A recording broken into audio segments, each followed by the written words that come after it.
Hi hello வணக்கம் திரைக்குறள் நேர்களே, நான் உங்க விஜய் தாயா. நான் உங்க ஸ்வேதா. ஸோ இன்னைக்கு நம்ம யாரை பத்தி பார்க்க போறோம் சினிமா நியூஸ்ல அப்படின்னு பாத்தீங்கன்னா, சாய் பல்லவி தான் ரொம்ப ட்ரெண்டிங்கா போயிட்டு இருக்காங்க. ஏன்னா அவங்க ரீசெண்டா ஹிந்தி மூவில நடிச்சிருந்திருக்காங்க. ஸோ அது வந்து கான்ட்ரவர்சியாவும் போயிட்டு இருக்கு, ஒரு பக்கம் பாசிட்டிவாகவும் போயிட்டு இருக்கு. ஆமா, சாய் பல்லவி யூஸ்வலா பாத்தீங்க அப்படின்னா ஒரு டாக்டர் படிச்சிருக்காங்க and she came into acting.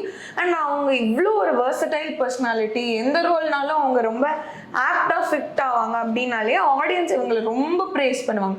ஏன்னா சாய்ஸ் ஆஃப் ஃபிலிம்ஸுமே வந்து ரொம்ப ஸ்டாண்டர்டா தான் எடுப்பாங்க சாய் பல்லவி. எனக்கு தெரிஞ்சு எனக்கு அவங்களோட ஆக்டிங் அதெல்லாம் ஒரு பக்கம் தாண்டி பாத்தீங்கன்னா எனக்கு அவங்களோட டான்ஸ் வந்து ரொம்ப பிடிக்கும். ஒன் ஆஃப் மை ஃபேவரட் அப்படின்ற மாதிரி கூட சொல்லலாம். உங்களில் யார் பிரபுதேவா அதுல இருந்து வந்தாங்க. ஸோ அதுக்கப்புறம் தாண்டி இத்தனைக்கும் அதுல அவங்க வின்னர் கூட இல்லை, அவங்க நடுவில் எலிமினேட் ஆயிட்டாங்க. ஸோ அதுக்கும் தாண்டி வந்து பார்க்கும்போது இப்போ அவங்களோட பிரேமம் படம் ஸ்டார்ட் பண்ணி இப்போ வரைக்கும் நல்லா ஹிட்ஸ் கொடுத்துட்டு இருக்காங்க அப்படின்னு சொல்லலாம். ஆமா, அண்ட் சாய் பல்லவி வந்து ஒரு ரொம்ப டிக்னிஃபைடு ஆக்ட்ரஸ் இந்த இண்டஸ்ட்ரின்னு சொல்லலாம். அதனாலேயே எனக்கு ரொம்ப பிடிக்கும். பிகாஸ் ஓவரா மேக்கப் போடுறது கிடையாது. அவங்க சொன்னாங்க நான் மேக்கப்பே யூஸ் பண்ண மாட்டேன், அவங்க சீக்ஸ் வந்து நேச்சுரலாவே பிங்கா இருக்கு அப்படின்ற மாதிரி. அண்ட் வந்து எங்க போனாலும் சாரியில தான் வருவாங்க.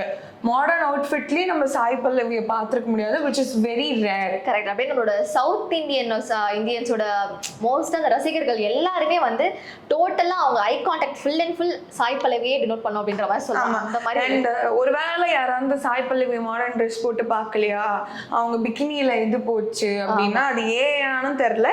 சப்போஸ் அவங்க பிகினி போட்டிருந்தாங்கன்னா it's not for the public இல்லையா, ஃபேமிலியோட ஹாலிடே கான்ட்ரவர்சியா போச்சு. ஆக்சுவலா அதுவுமே வந்து அது வந்து அவங்களோட பர்சனல் லைஃப் ஃபேமிலியோட போயிருக்காங்க. அது அவங்களோட எப்படி வேணா அவங்க ட்ரெஸ் பண்ணிக்கலாம். பட் அது ஏஐயா அப்படின்ற மாதிரியும் நிறைய செய்தி வந்துட்டு இருக்கு. அண்ட் ஆல்சோ சாய் பல்லவி இப்போ நிறைய இது என்னன்னா, இப்போ பாலிவுட் அண்ட் சாய் பல்லவியை வந்து கம்பேர் பண்ண ஆரம்பிச்சிட்டாங்க. நிறைய ஆக்ட்ரஸஸ் வந்து ஒரு அவார்ட் ஷோல எப்படி வராங்க, அவங்க க்ளோஸ் பண்ணி ட்ரெஸ் போட்டாலும் அதை வந்து ரிமூவ் பண்ணி கொஞ்சம் எக்ஸ்போசிங்கா பண்றது ஆன் கேமரா கேப்சர் ஆயிருக்கு. வேற சாய் பல்லவி ஸ்டேஜ்ல ஆடும்போது கூட உடனே டப்புன்னு புடவை இழுத்து மூடுறது. ஸோ அவ்வளோ ஒரு டிக்னிட்டி மெயின்டைன் பண்ணக்கூடிய ஒரு ஆக்ட்ரஸ் தான் சொல்லணும் சாய் பல்லவி. ஆக்சுவலி வந்து இன்னொரு ஒரு பக்கம் என்னன்னு பாத்தீங்க அப்படின்னா, சவுத் இந்தியன்ல இருந்து நம்ம பாலிவுட் சைடு போகும்போது பெருசா அந்த அளவுக்கு ஃபர்ஸ்ட் ஆஃப் ஆல் சவுத் இந்தியன்ஸ்க்கு அந்த அளவுக்கு இம்பார்ட்டன்ஸ் கொடுக்கும், வெல்கமிங்காவும் இருக்க மாட்டாங்க. இவங்க வந்து ஆமீர் கான் பையன் ஜுனைத் கானோட ஒரு படம் நடிச்சிருக்காங்க, ஏக் தின்னு. மே 1 ரிலீஸ் ஆயிருக்கு. இதுதான் அவங்களோட ஹிந்தி டெபியூ, ஃபர்ஸ்ட் டெபியூட் ஃபிலிமா இருந்திருக்கு. பட் அதுல வந்து கான்ட்ரவர்சி அப்படின்னு பார்த்தா பெருசா அந்த அளவுக்கு ஒர்க் ஆகல அந்த படம் வந்து அவங்களுக்கு அது செட் ஆகல அப்படின்ற மாதிரி சொன்னாங்க. இதெல்லாம் வந்து அவங்களுக்கு வந்து negative feedbacks. But still film இண்டஸ்ட்ரியிலேயே இருக்க எல்லா லாங்குவேஜஸ்லயுமே இருக்க ஆர்டிஸ்டா இருக்கட்டும் டைரக்டர்ஸா இருக்கட்டும் அவங்களை அப்ரிஷியேட் பண்ணி தான் பேசிட்டு இருந்தாங்க. அவங்களுக்கு வந்து மேபி இந்த ரோல் வந்து செட் ஆகாம இருந்திருக்கலாம். But apart from this film நிறைய ஃபிலிம்ஸ்ல வந்து அவங்க வந்து மார்க் மேக் பண்ணிருக்காங்க அப்படின்ற மாதிரி சொல்லியிருக்காங்க. இந்த படத்தோட கதையுமே ரொம்ப பெருசா கிடையாதுங்க. இந்த படத்தோட கதை என்ன தெரியுமா, ஆக்சுவலா வந்து ஹீரோ ஹீரோயின் ஒரே கார்பரேட் ஆஃபீஸ்ல ஒர்க் பண்ணுவாங்க. ஹீரோ வந்து ரொம்ப ஷை காயான ஒரு பாய். அவங்க வந்து ஹீரோயின் கிட்ட பேச ரொம்ப ஒரு மாதிரி ஃபீல் பண்ணுவாங்க. ஹீரோயின் வந்து கல்யாணம் ஆனா அவங்களோட பாஸை வந்து லவ் பண்ணுவாங்களாம். ஓகேவா, அது தெரிஞ்சா தெரியாமலான்னு தெரியல, பட் அவங்க வந்து லவ் பண்ணுவாங்க. அப்போ ஹீரோ போய் என்னால சொல்ல முடியல, இவங்க ஒன் டே எனக்கு கேர்ள் ஃப்ரெண்டா இருக்க மாட்டாங்களான்னு. அப்போ ஒரு ஆக்சிடென்ட்ல இவங்களுக்கு எல்லாம் மறந்து போயிரும் சாய் பல்லவிக்கு. ஸோ அப்போ ஒன் டே கேர்ள் ஃப்ரெண்டா நடிக்க இவர் அந்த ஆப்பர்ச்சுனிட்டியை, நான் தான் உன் பாய் ஃப்ரெண்டு, உனக்கு ஆக்சிடென்ட்ல மறந்துடுச்சுன்னு யூஸ் பண்ணிப்பாங்க. ஃபைனலி உண்மை தெரிஞ்சு 2 பேரும் சண்டை போட்டு பிரிஞ்சிருவாங்க. இவங்க அவங்களதும் உண்மை தெரிஞ்சு சம்திங் மேரீடு அந்த மாதிரி தெரிஞ்சு அவரோடையும் பிரேக்கப் பண்ணிடுவாங்க. இதான் ஒரு கண்ட்ராவியான கதை. எனக்கு ஒரு 2 படம் வந்து மிக்ஸ் மேட்ச் ஆகுது. ஒரு படம் வந்து அந்த டான்ஸ் டீச்சரா வந்து சாய் பல்லவி வந்து எடுப்பாங்க. ஒரு படம் எனக்கு கரெக்டா ஸ்ட்ரைக் ஆகல. ஸோ ஒரு டியூஷன் சென்டர் மாதிரி இருக்கும். அந்த இடத்துல வந்து டான்ஸ் இன்ஸ்டியூட்னு சொல்லிட்டு ஹீரோ சாரும் ஹீரோயினும் சேர்ந்து ஸ்டார்ட் பண்ணுவாங்க. அது ஒரு மாதிரி நல்லா போகும். இந்த ஒரு விஷயம் ஸ்டார்ட் ஆகுது. இன்னொரு பக்கம் பிரேமம் படத்துல லாஸ்ட்ல வந்து சாய் பல்லவிக்கு மறந்துடும் பாத்தீங்களா. இந்த 2 படமும் மர்ஜ் ஆகி ஒரு மாதிரி எடுத்து வந்து வச்சிருக்காங்க. என்ன எடுத்திருக்காங்கன்னு தெரியல. அதனால இந்த படம் வந்து பெருசா நல்லாவே போகல.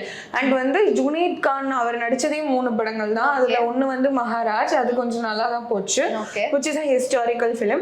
அடுத்ததா நம்மளுடைய லவ் டுடே, அவரும் ஸ்ரீதேவி அணிய 2வது மகள் குஷி கபூரும் நடிச்சிருப்பாங்க லவ்யா அப்பான்ற பேர்ல. அந்த படம் பட்டு ஃப்ளாப். நீங்க என்னென்ன காமெடி ஒர்க் ஆச்சோ அதெல்லாம் ரீமேக்ன்ற பேர்ல அங்க ரொம்ப டோட்டல் டிசாஸ்டர். ஆக்சுவலி இது ஒரு விஷயம் என்னன்னா பாத்தீங்கன்னா, நம்ம நிறைய பேர் பண்ற ஒரு விஷயம் பார்க்கும்போது, இப்போ ஃபார் எக்ஸாம்பிள் இப்போ ஜனநாயகனுமே அந்த பகவன் கேசரி அந்த படத்தை ரீமேக் பண்ணும்போது அந்த அளவுக்கு நல்லா இருக்கா நல்லா இல்லையான்ற ஒரு ஒப்பீனியன்ஸ் போகும்போது அந்த அளவுக்கு நல்லா இல்லை அப்படின்றத பார்த்து அவங்க சொல்றாங்க. நிறைய ஃபிலிம்ஸுமே வந்து அதோட ரா ஃபிலிம்ஸ் ரொம்ப அழகா இருக்கும். அது ரீமேக் அப்படின்ற ஒரு விஷயம் பண்ணும்போது அந்த அளவுக்கு நான் இதை ஒத்துக்க மாட்டேன். ஏன்னா சந்திரமுகி ஒரு ரீமேக் படம் தான், ஆனா தமிழ்ல தான் ஒரிஜினலை விட நல்லா ஹிட் ஆச்சு. அது கரெக்ட் அந்த ஒரு பாயிண்ட் கரெக்ட். பட் ஸ்டில் ஒரிஜினாலிட்டியே கரெக்டாக அந்த ஒரிஜினல் வெர்ஷன்ஸ்ல கரெக்டாக நம்ம எடுத்துட்டு போனா ஓகே. பட் அந்த இடத்துல வந்து ஒரு டிஃபரன்சியேஷன் கொடுக்குறோம், அந்த இடத்துல வந்து ஒரு ஆல்ட்ரேஷன்ஸ், ஆப்வியஸ்லி இனோவேஷன்ஸ்க்கு நம்ம இம்பார்ட்டன்ஸ் கொடுக்கலாம். இனோவேஷன்ன்றது தாண்டி லாங்குவேஜ் பேரியர்னு ஒன்று இருக்கு இல்லைங்க. இப்போ அந்த படம் எடுக்கும்போது தெலுங்கு ஆடியன்ஸ்க்காக எடுத்திருப்பாங்க, இப்போ விஜய் நடக்கணும்னா தமிழ் ஆடியன்ஸ்க்காக அது மாற்றணும். ஸோ சம்வேர் அது மிஸ் ஆகுதான்னு தெரியல. பட் ரீமேக் கல்ச்சரை நான் பெருசா வந்து நானும் பெருசா அதில் ஈடுபாடு இல்லை. Originality, I refer to originality சொல்லலாம். அதுதான். ஸோ அது ரொம்ப டிசாஸ்டரா இருந்த வகையில இப்போ சாய் பல்லவியே எதுக்கு ட்ரோல் பண்ணிட்டு இருக்காங்கன்னு தெரியுமா? எதுக்கு? அவங்களோட ஹிந்தி ஆக்சென்ட்டுக்கு, அதாவது தமிழ் கலந்த ஹிந்தி ஆக்சென்ட் நல்லாவே பேசல அப்படின்னு. தமிழ் சைட்ல இருந்து பாலிவுட் போயிருக்காங்க அப்படின்னா she is actually practicing, she is not fluent in that language. So அப்படி இருக்க பட்சத்துல we should appreciate her, not to degrade her. So அவங்களோட ஆக்சென்ட் வந்து நல்லா இல்லை அப்படின்றதுனால செய்தி என்ன வந்திருக்குன்னா, இப்போ அவங்க வந்து ரன்பீர் கபூரோட ராமாயண படம் நடிச்சிட்டு இருக்காங்க சீதாவா. ஸோ இதுல நம்ம சாய் பல்லவிக்கு ஒரு வெர்சடைலான டப்பிங் ஆர்டிஸ்ட் வச்சு போயிடலாம். ஏன்னா அவங்களோட ஹிந்தி ஆக்சென்ட் வந்து அவங்களே டப் பண்ணா சரி வராதுன்ற மாதிரி அந்த படக்குழுவினர் யோசிக்கிறாங்க இந்த படம் பார்த்துட்டு.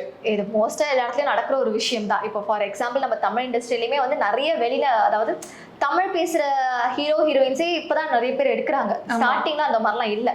ஸோ அப்படி இருக்கும் போது டப்பிங் வந்து ஆப்வியஸா வைக்கிற ஒரு விஷயம் தான். அவங்க பண்றது அந்த படக்குழுல இருந்து யோசிக்கும் போது அது கரெக்ட் தான்.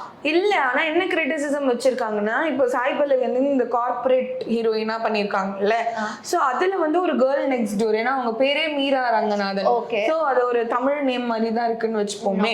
சோ அதுல இந்த ஆக்சென்ட் ஓகே. இப்போ சீதாலாம் வந்தா கண்டிப்பா எங்களோட ரூட் அண்ட் கல்ச்சர் வந்து காமிக்கிறதுக்கு அந்த ஒரிஜினலா அழகா பாஷை பேசுறவங்க வேணும். அது சாய் பல்லவி வந்து ஆப்ட் இல்லை அப்படின்ற மாதிரி சொல்லியிருக்காங்க. மேபி அதை வந்து அந்த நெகட்டிவ் ட்ரோல்ஸ்ல எடுத்துட்டு போகும்போது இந்த மாதிரி விஷயத்துல நம்ம தப்பு அப்படின்ற மாதிரி சொல்லலாம். பட் நம்ம வந்து இது ரெண்டு வழியாவும் பார்க்கலாம். ஒன்று வந்து படக்குழுல இருந்து பார்க்குறோம் அப்படின்னா அவங்க பண்றது கரெக்ட், ஏன்னா வந்து நிறைய எஃபர்ட்ஸ் போடுறாங்க அந்த மூவி ரெடி பண்றதுக்கு. ஸோ அதுக்கான வாய்ஸ் வந்து கரெக்டாக ஆப்ட் ஆகணும் அப்படின்ற விஷயம் பார்ப்பாங்க. ஸோ டப்பிங்க்கு வந்து வேற ஒரு ஆள் செட் பண்றாங்கன்றது fine. But she is practicing. So அதை வந்து நம்ம அதை டிகிரேட் பண்ணி பேசாம சம்வாட் அதை நம்ம பாசிட்டிவா பேசுறது நல்லது. ஏன்னா இந்த படமே வந்து 8000 கோடி பட்ஜெட்ல ரெடி ஆயிட்டு இருக்கு ராமாயணம். அதுவும் பார்ட் 1 பார்ட் 2 வேற.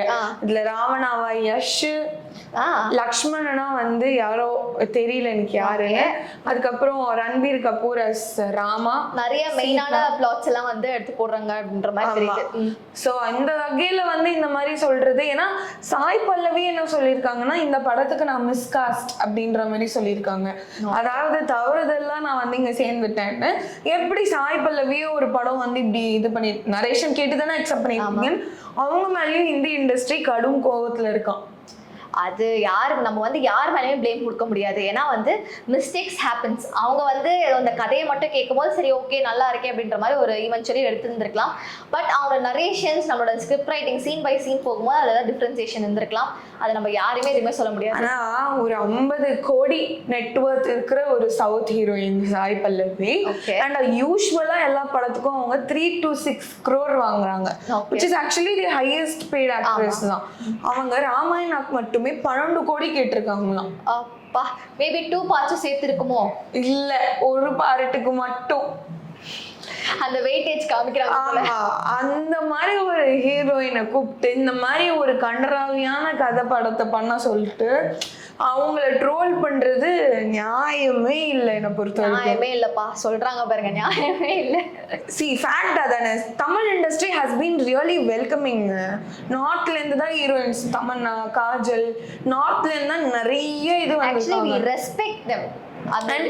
அண்ட் பல பாலிவுட் ஆக்ட்ரஸஸ் இன்னைக்கு சக்சஸ்ஃபுல்லா இருக்காங்கன்னா அவங்க வந்து மாடலிங் பேஜன் போய் தமிழ்ல கெரியர் ஆரம்பிச்சு தான் பாலிவுட் போயிருக்காங்க. அண்ட் ஒரு படம் வந்தாலும் இங்க வந்து கொண்டாடுறாங்க, ரெஸ்பெக்ட் பண்றாங்க அவங்கள. ஓகே, அவங்களுக்குலாம் தமிழே தெரியல, தமிழ் இன்டர்வியூஸ்ல உட்காரும் போதும் இங்கிலீஷ் தான் பேசுறாங்க. அப்போ சாய் பல்லவியை வந்து இந்த லாங்குவேஜ்க்கு, இத்தனைக்கும் வர ஹிந்தி ஆக்டர்ஸ்லாம் சுத்தமா தமிழ் தெரியாது. எல்லாரும் எப்படி இருக்கீங்க எனக்கு வணக்கம் இப்படி பேசுறவங்க. சாய் பல்லவியோட டப்பிங் அந்த படத்துல was pretty good. Just because அந்த ஹிந்தி ஆக்சென்ட் ஹிந்தி இல்லைன்னா புரியுதா? எனக்கு புரியுது. பட் எனக்கு தெரிஞ்சு மோஸ்டா வந்து ஃபேன்ஸ் வந்து பெருசா அந்த ஒரு விதமா வந்து எதுவுமே பேச மாட்டாங்க. ஏன்னா சாய் பல்லவிக்கு தனி ஃபேன் சப்போர்ட் தான் பண்றாங்க சாய் பல்லவிக்கு. சோ அபார்ட் ஃப்ரம் அது தவிர்த்து நம்ம வந்து சில பேர் நிறைய விஷயம் சொல்றாங்க அப்படின்னா அதை பெருசா அவங்க காதுல போட்டுக்கணும்னு அவசியம் இல்லை அப்படின்றத நான் நினைக்கிறேன். ஆமா, எவ்வளவு கோடி சொத்து வச்சிருக்காங்க, அவங்க நெட்வொர்த் எவ்வளோ. கோயம்புத்தூர்ல ஒரு லக்ஸரி கிளாஸ் வில்லா வச்சிருக்காங்க. ஓகே. அண்ட் சென்னையில பாத்தீங்க அப்படின்னா ஒரு லக்ஸரி அபார்ட்மெண்ட், அந்த அபார்ட்மெண்ட்டே 5 crores வச்சிருக்காங்க. ஓகே. சோ இப்படி ஒரு சொத்து வச்சு அப்புறம் ஆடி மிட்சுபி ஏவோ இந்த மாதிரி எல்லாம் கார். இது ஏதாவது ஒரு சின்னதா ஒரு கான்ட்ரவர்சி வரும்போது மட்டும் அவங்களோட எல்லா அந்த சுருக்குப்பையில என்ன இருக்கிறது முதல்ல கொண்டு எல்லாத்தையும் எடுத்து வெளில விட்டுற மாதிரி இருக்கு எனக்கு. ஆமா, சோ இந்த மாதிரி ஒரு நெட்வொர்த்தான ஒரு hard working actress Bollywood industry அவமரியாதைப்படுத்துற மாதிரி தான் இருக்கு. மேபி ராமாயணால அவங்க ரிடீம் பண்ணலாம் நான் நினைக்கிறேன். ஏன்னா சாய் பல்லவியை தவிர சீதாவா யாரையும் பார்க்க முடியாதுன்னு இப்போ ஃபேன்ஸ் சொல்ல ஆரம்பிச்சு. ஸோ வெயிட் பண்ணி பார்க்கலாம். ஃபேன்ஸ் நீங்க டிசைட் பண்ணுங்க அவங்க வந்து பாலிவுட்ல வந்து எந்த அளவுக்கு இந்த மாதிரி ரீச் ஆகுறாங்கன்றது.